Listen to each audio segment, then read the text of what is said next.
Seorang pemuda di Goa, Sulawesi Selatan ditemukan tewas di dalam kamar kontrakannya.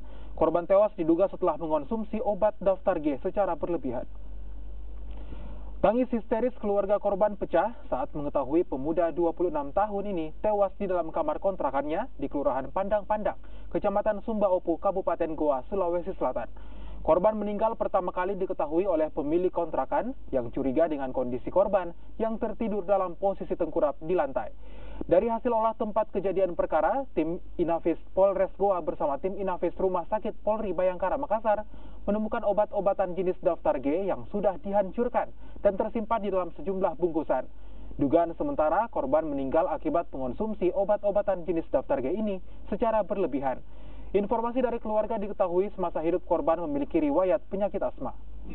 Olah TKP yang dilakukan personil Inafis Polres Goa ditemukan beberapa obat jenis Somadril dan ada dalam bungkusan yang sudah ditumbuk.